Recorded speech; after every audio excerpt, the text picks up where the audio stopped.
Hey, what is up, guys? Bluntguts here.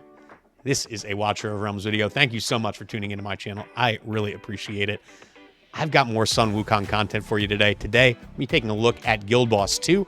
I've done a bunch of testing on him, testing all of his awakening levels, as well as all of the awakening levels for all of the other meta heroes that you're likely going to see at the top of the leaderboards when he is released. I've inserted him into a very meta team, and we're going to take a look at the results as we awaken all of these different heroes, all the way from A0 to A5. It's going to reveal kind of how he compares awakening by awakening in a more competitive environment. My last video, I did try to kind of isolate a lot of the variables there, where I had Kagiri, I had Hex. I was just trying to get a raw kind of damage test of him relative to those heroes as I awaken them. Now I've reset everybody, and we're going into Guild Boss 2. We're going to do a more comprehensive team where we've got healers and buffers and inspiration, and everybody's going to have Invig and all of that. We're dealing with mechanics, you know, because we really don't have to do that in in Guild Boss 1 at this point. But Guild Boss 2, very much we have to do that. So without further ado, let's go take a look at the team.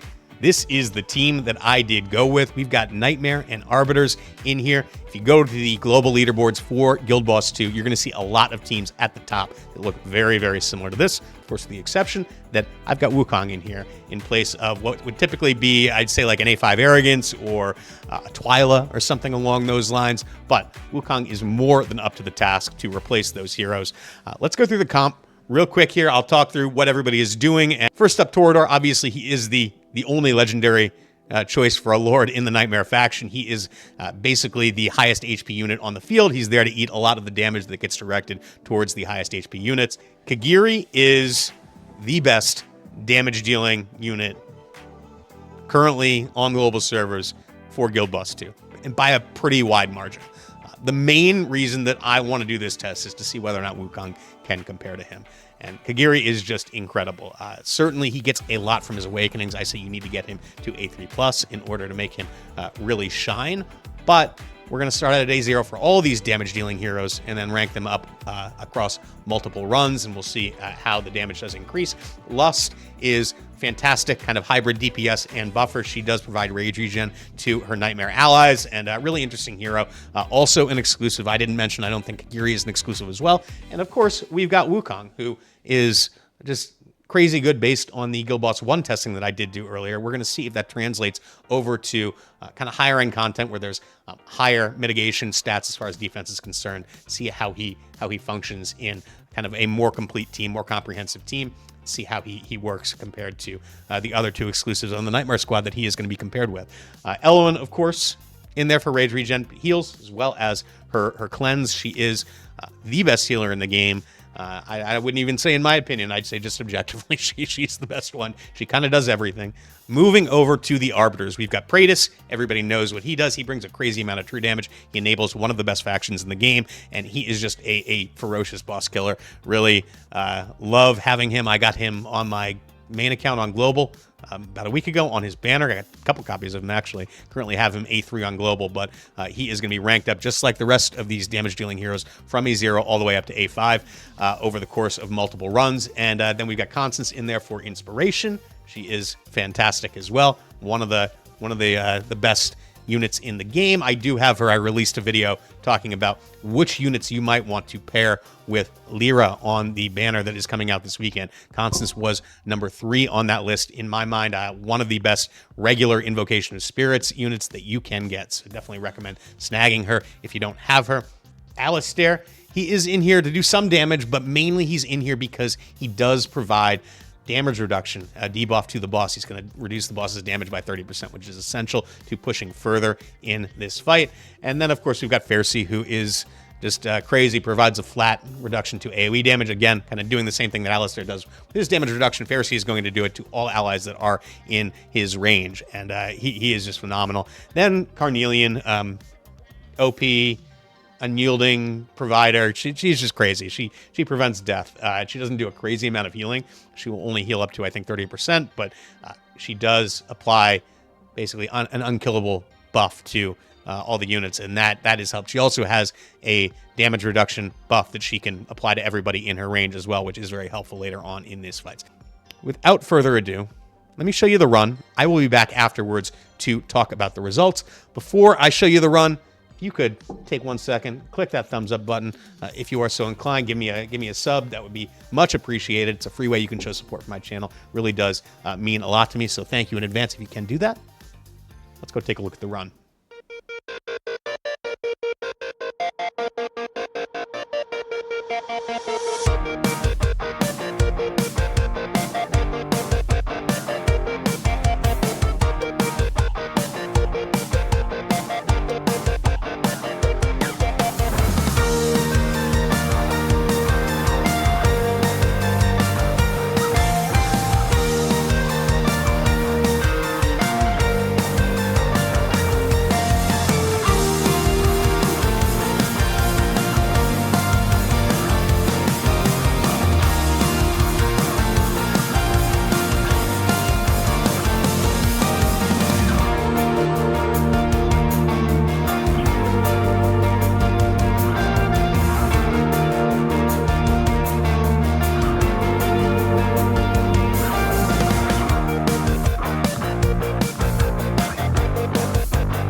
All right, guys, I hope you did enjoy watching that run.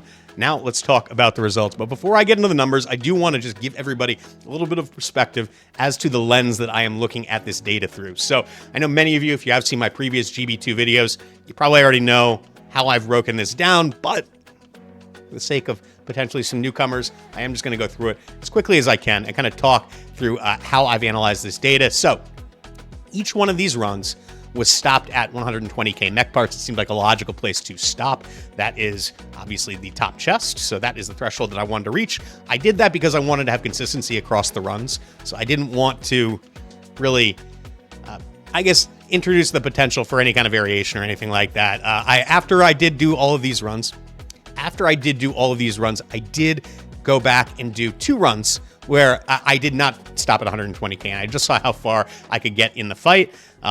I didn't really necessarily try to like maximize my mech parts or anything like that, but I did try to just see how far I could push this team. You will notice that column G, the total column, all these numbers at all these different awakening levels are the same. Now, you might intuitively think that as you awaken them, that these damage numbers should go up. But because we stopped at 120k mech parts, these numbers all look very similar. Now, it doesn't guarantee that there's no RNG in the run or anything like that, but I was trying to minimize different variables in order to produce a result that we could depend on, or as much as we can depend on anything in this game.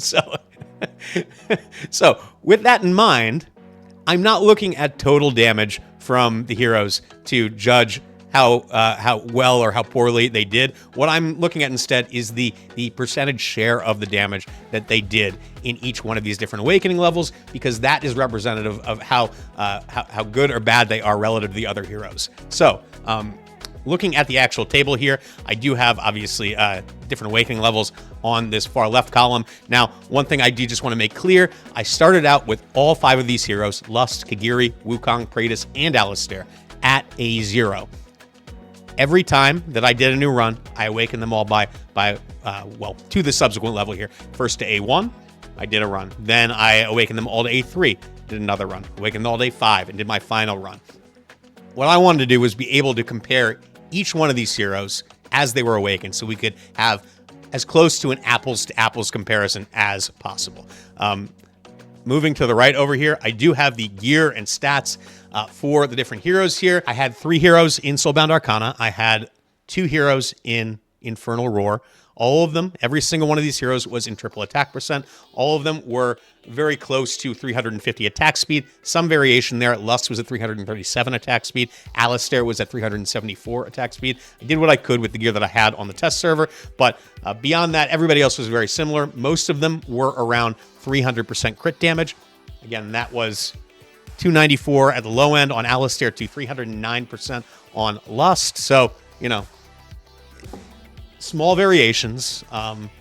The most significant variations were on the 2 heroes that I was fairly confident were not going to be topping any kind of meters, Alistair and Lust. To begin with, Kagiri and Wukong, which are the ones that I was most curious to compare, the ones that were the closest. Kagiri, they were both within about 700 attack of one another. They both have 303% crit damage for Kagiri, 301% crit damage for Wukong. Beyond that, as far as artifacts are concerned, all of the heroes that did have an exclusive artifact available, it was equipped and maxed. So Kagiri, Wukong, and Lust all had max exclusives. Praetus and Alistair did have max tier of Twilights. So let's go talk through the results that we got.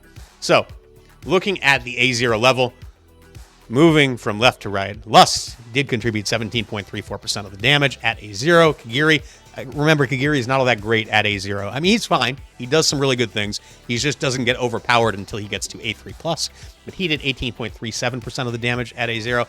Wukong was the highest damage dealer. And I will note that all of the green highlighted cells indicate the hero that did do the most damage in that run. Wukong pulled 25.45% of the damage at A0, which really kind of surprised me. I thought Praetus was going to be the top damage dealer at A0. That was not the case. He was close, though, at 23.31%. He was somewhere in the neighborhood of, 26 million damage below Wukong. It's still relatively close, but Wukong was in the lead, which was very, very impressive. And Alistair brought up the rear at 15.53%. You know, I really think he is just kind of overshadowed by the other damage dealers that are in here. Fortunately, he's a great option. He's just not going to be winning any, DPS meters by any means. So moving on to A1, Lust was at 16.39%, so a slight decrease of a little less than 1% of the damage share going from A0 to A1. Kagiri, 17.9%. As far as magnitude is concerned, a smaller decrease than Lust, but still about 0.5% less than what he was doing at A0.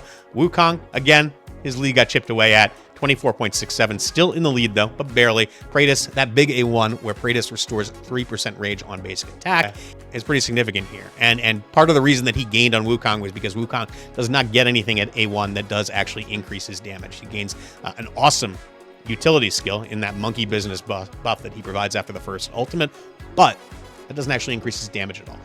Alistair does get a pretty significant boost there as well. He went up to 16.7, so about a 1.2% increase over his A0 contribution.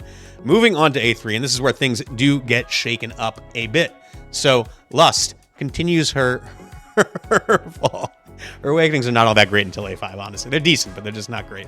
13.83% at A3. Kagiri now in the lead by a pretty significant margin because that A3 is just so huge. He gets basically plus 50% damage on when he gets Swallow Counter. It is permanent after he does get the Swallow Counter to activate. So it's nutty.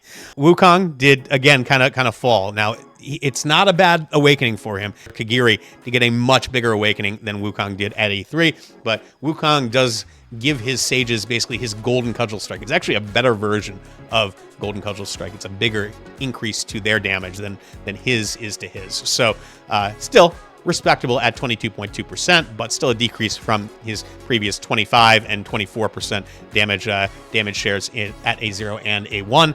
And then Praetus, 21.11%. I thought that Praetus would have been higher here, honestly, but he does start to fall behind, and that is a trend that we do see continue. And then Alistair continues his fall at 13.85%, just barely staving off being in last place. That kind of toilet trophy does go to the Lust at A3. Let's move on to A5. We can see how these units do kind of compare at their highest awakening level. So, Lust. 6 lashes per strike during her ultimate. That is a gigantic one. Really, really big. Bumps her up to 16.44% of the damage share. Kagiri does get a guaranteed swallow counter at A5, which is big, but not quite as big as his A3. So he dropped down almost 4% of the damage share to 25.31%. But the interesting thing is that despite the fact that he dropped, he is still pulling way more damage than anybody, with the exception of Wukong, who was at 28.22% and regained his spot at the top of the heap at A5. That A5 for Wukong is, I think, if it's not the best in the game, it is certainly one of the best in the game. I haven't gone through and compared it to every other one in the game, but good God, that thing is ridiculous. There's so much going on there. He gets his Undaunted Might, which is basically every 30 seconds he gains 1% damage against bosses and elites. That cap goes up to from 5, so up to 30. And in a long fight like Guild Boss 2, he actually has an opportunity to be able to max that out. So he's going to get a flat 30% damage increase after he's been in the fight for 15 minutes, which is just nuts. On top of that, as if that wasn't enough, he's going to get double damage on his ultimate.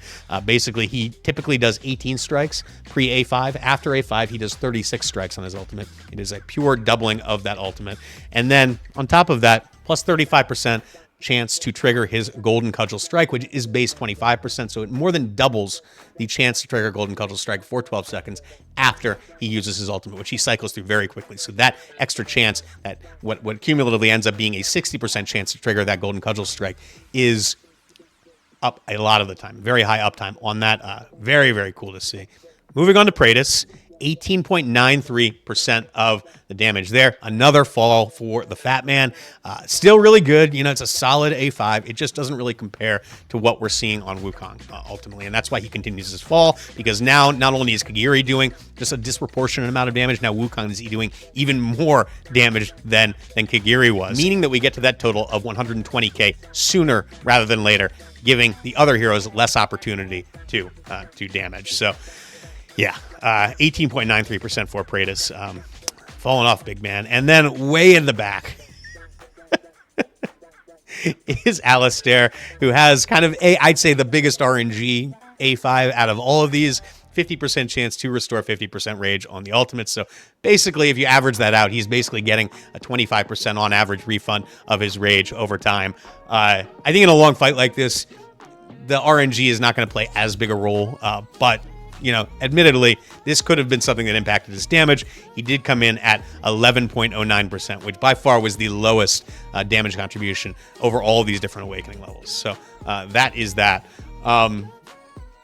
Yeah, I was really impressed with Wukong. Really, really impressed with Wukong. I did have some doubts after I did this test about whether or not that dynamic would continue later on. What I did notice was because, especially at A5, because the two kind of premier units, Wukong and Kagiri, did so much damage, we cycled through the different stages of the boss. Even we got, I think we hit in the last one, I think we hit 120k in Overdrive 4.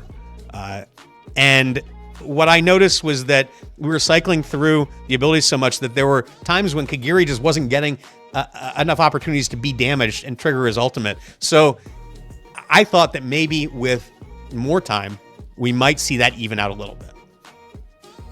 Let's go take a look. I did some longer runs. Let's see whether or not that is something that did manifest. As you can see, the answer to that question is no, it did not matter. Now, maybe, you know, I'm sure that there were some opportunities that I missed in there where I did not use Kagiri perfectly. He probably missed out on a few ultimates in both of these runs. I don't think it would have been enough to really make up for the difference that we're seeing in damage here. So let's go through it real quick. I'm just going to talk about the averages because I did average both of these runs. The first run was 345,000 mech parts. The second was about 350,000 mech parts. The reason you're seeing a difference from the numbers in the total right there is because I'm not including the damage from Torador and Carnelian in there, which is not much, but it's enough to kind of skew the numbers very slightly. Looking at these heroes going from left to right, Lust on average, did pull a 15.54% share of the damage. Again, this is all at A5. I didn't redo all of this at the various awakening levels. I just stuck at A5. Kagiri did increase from what we saw at his shorter one. So I guess to a certain degree, what I was saying did prove to be true. He did do better damage when we had to spend more time in each phase. So 26.67% versus the 25.31% share that he did have at A5 in the previous test. Wukong actually increased his share as well, though. So he went up to 29.55% from 28.22%, which is about a 1.3% increase. He broke 1 billion damage on average there. 1 billion, 7 million damage on average. Crazy. Just crazy. He is a ridiculous beast. Pun absolutely intended. I love this character. I need to get him. I need to get him A5. And I would certainly recommend that if you are endgame that you do that. The same as well. I think everybody should get at least a copy of him. But, obviously, do as you will. And then Praetus, 18.36% damage. Slightly more than Lust, but not a crazy amount. Alistair did 371 million damage on average, which equated to a 9.88% damage share. So, it is what it is. Wukong, I think, is going to be the new best single target damage dealer in the game. On top of that, we look at somebody like Kagiri, who I think, there was some justification in my mind anyway, that he could be this crazy boss killer because he didn't have a skill set that really translated over into a lot of other areas of the game. Now, not that he wasn't useful, but just he wasn't going to be doing this crazy damage elsewhere. That is not at all the case with Wukong. Wukong is much more traditional, much less limited. Kagiri, he needs to be hit. He only has a 1-tile range. Wukong has a 2-tile range, can be sat behind a tank. Wukong gets his ultimate back very, very quickly. Wukong has kind of pseudo AoE via his clones. There's just all sorts of things that he does that is going to make him just better in other content than Kagiri is. And so I am surprised at these results, honestly. I am very, very surprised at these results. I was pretty confident going into this that Kagiri was still going to end up on top. I thought that Wukong would be second to him. I didn't think Wukong was going to do bad necessarily, but I am very surprised that Wukong was not just ahead of Kagiri, but significantly ahead of Kagiri. If you look at the breakdown here, Wukong is actually about 12.5% ahead of Kagiri in these long-run tests. I am blown away by this character. I think that, if you have the means, you really should try to snag him. I'm super excited about it. I'm going to be dumping everything I can and buy myself a little Christmas present.